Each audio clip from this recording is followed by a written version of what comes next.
Hey guys, Emily Muccianti here, and I'm back with another video about reading intervention, specifically for my new reading intervention teachers. I want to thank you for being here today, and remember to like, subscribe, and share, and click that little bell down below so that you can get notified whenever I upload a new video. Now, I want to thank Janelle, who is a member of our Reading Lab SOS Facebook group, who brought up a really important question. And this is a question that many new reading intervention teachers will have. And that is, what is the difference between phonological awareness, phonemic awareness, and phonics? All of these are essential early literacy skills, and they are all important. But what is the difference? When should we teach them? Why are we teaching them? And how do they build on each other? So I want to thank Janelle for inspiring this video. And she actually inspired a podcast as well, which is my new Teacher Success Network podcast. That is something that I'm doing to support new teachers in the classroom. If you know of anybody who's new, go ahead and check it out. All right, so the short answer is that phonological awareness and phonemic awareness are very closely aligned. I want you to think about phonological awareness as a very broad category. It's like an umbrella. And underneath this phonological awareness skill is the ability to recognize that speech is made up of sound. And within the phonological umbrella, these sound chunks are kind of broad, they're larger. So a student who had phonological awareness would be able to maybe count the words in sentences, because the word being a larger chunk of sound, they might be able to take a compound word like cowboy and segment it into its two parts, cow and boy. And those are larger chunks of speech sounds. So that falls under that phonological awareness umbrella. Now, phonemic awareness is a more specific form of phonological awareness, and it involves the manipulation and identification of speech sounds, but it goes down into something much smaller, and that is at the phoneme level. Now, a phoneme is the smallest unit of sound. And so this is a more advanced form of phonological awareness. A student who has phonemic awareness would be able to recognize those individual sounds in words. They might be able to hear the word cat and identify that that word is comprised of k, at. They might be able to take a blend like bull and break it apart into its two individual phonemes, the b and the ul. And so this is definitely a more advanced form of phonological awareness, but just remember that phonemic awareness is inside of or underneath that phonological awareness umbrella. Now, we also know that we can screen for phonemic awareness deficits. And many of our universal screeners, Acadience, Dibbles, AimsWeb, is going to use a particular measure in order to look at where this essential early literacy skill is. Namely, you will be giving your students a first sound fluency assessment, which the teacher would present the student with a word. The student would be able to then identify the first sound of the word.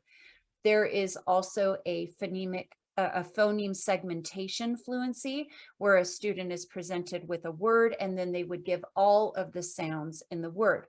And so depending on their fluency level with that, or a level of automaticity, tells you how advanced they are with that skill.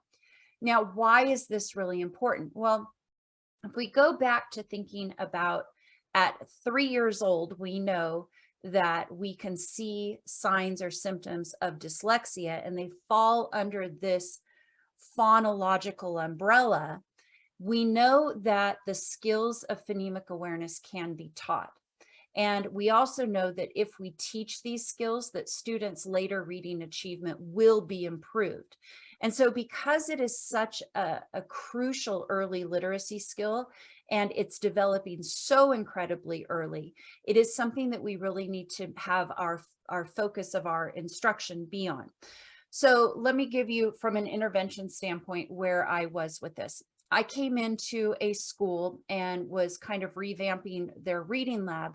And one of the first things that I did was I collected all of my universal screening data and I analyzed the data that was there.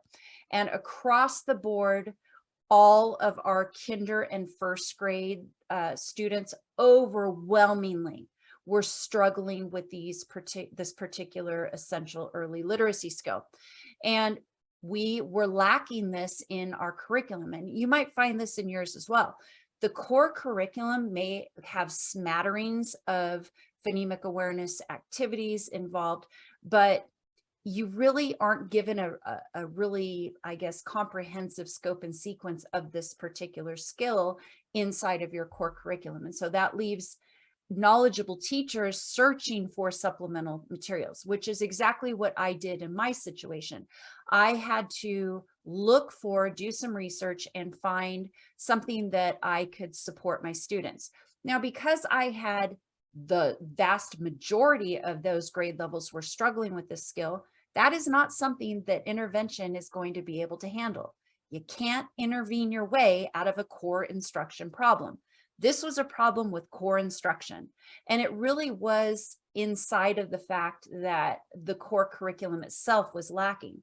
And so what we did is we purchased curriculum for all of our K-1 teachers, and we purchased Hegarty, which is probably one of the most popular phonemic awareness curriculums out there. I've used it. I really like it.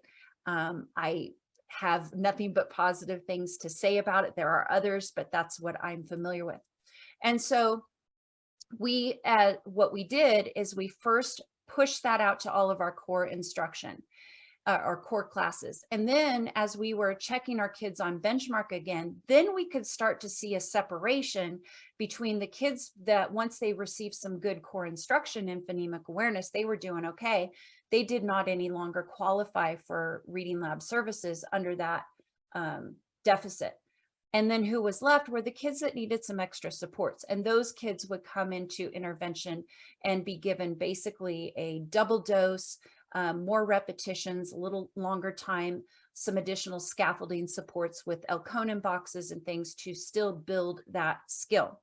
So that's how we attacked it in intervention. So going back to Janelle's question of what is the difference, phonological and phonemic awareness are both under that auditory sound umbrella. This is a skill that is related only to the ears. You can do it with your eyes closed.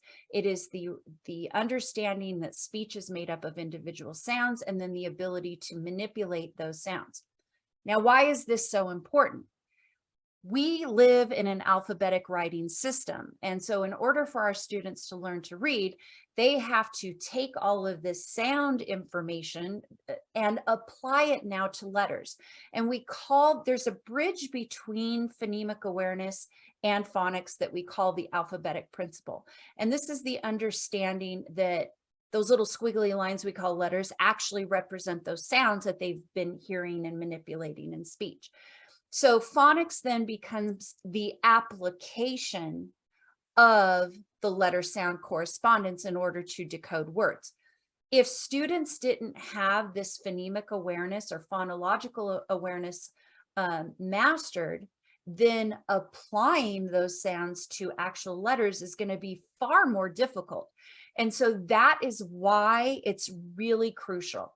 So the big difference here with phonics then is that phonics is where we introduce letters, where letters are now representing sounds. We can then put those letters together to blend unknown words.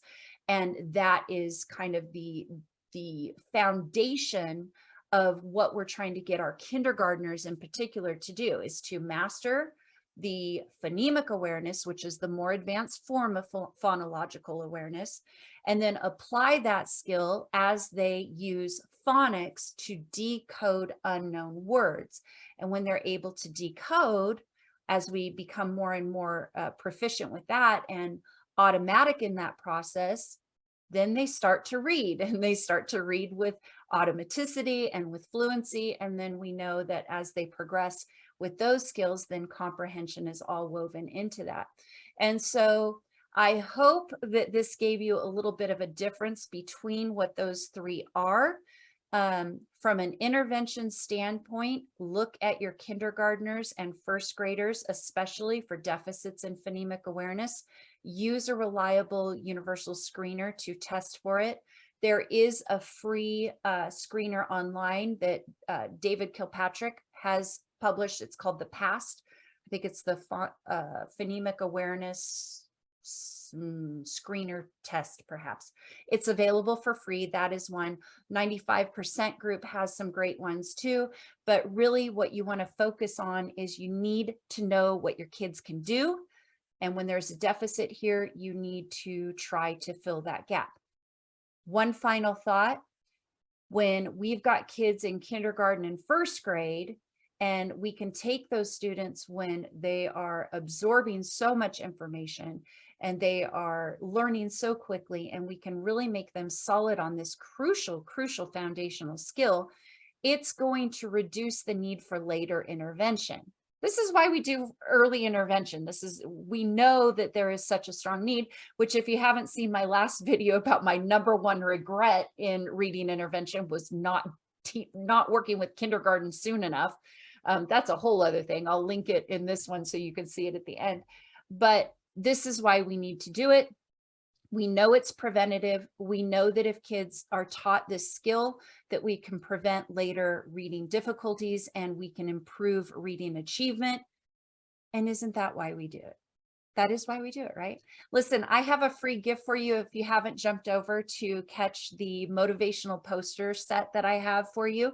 Visit readinglabsos.com/posters and jump on my list. I'll keep you informed of some things coming up.